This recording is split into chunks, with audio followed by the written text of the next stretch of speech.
don't know if it's a particularly American thing, or I think we have a way of thinking about resilience and talking about resilience colloquially as being unaffected. And as I talk about it in the book, like I think of it as the Teflon phenomenon, right? That nothing sticks to us, things just kind of bounce off. And I don't think that's a realistic or helpful way to think about resilience, particularly for clinicians, because if we use that definition, then most people who come into us who are suffering or struggling don't look very resilient. And yet most or many of them have survived and adapted to, very inhospitable circumstances in their lives. And, when you look closely, they've done pretty amazing things despite. So I think that's what I mean. And I think also that, invulnerability suggests a certain rigidity, I think. And how we talk about resilience, suggests a certain rigidity and unaffectedness. And I think resilience, we talk about bouncing back, and I think of a bamboo, something that's flexible. I think that resilience has to include flexibility, which I think means being affected, but it also means being able to recover. Mm-hmm. Mm-hmm. Is there something about the AEDP approach that makes it particularly suited for resilience?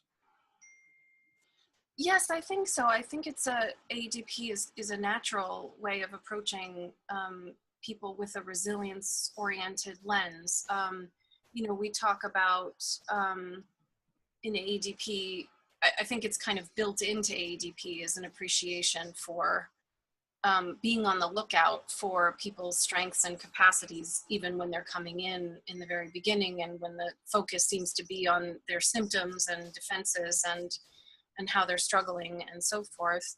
But, we use language in AEDP, like trying to access what we call the self at best, which is our capacity to be open, in touch with ourselves, realistic about others, responsive in ways that are realistic about the capacities of those relationships and our own capacities, to work with what we call the self at worst, kind of maybe more typically the more shut down or the more defended aspect or manifestations of the self. So we're in ADP, we're kind of always looking for that self at best, even from the beginning. What is the best that someone is capable of in terms of their functioning, in terms of their relational capacity, and kind of appreciating that and appreciating what people have survived and how they've adapted to try to survive certain circumstances. So I think it's a very natural fit.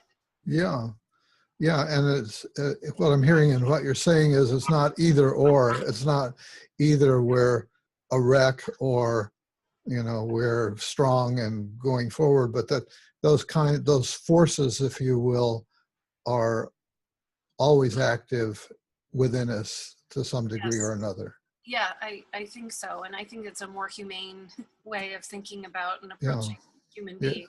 Yeah.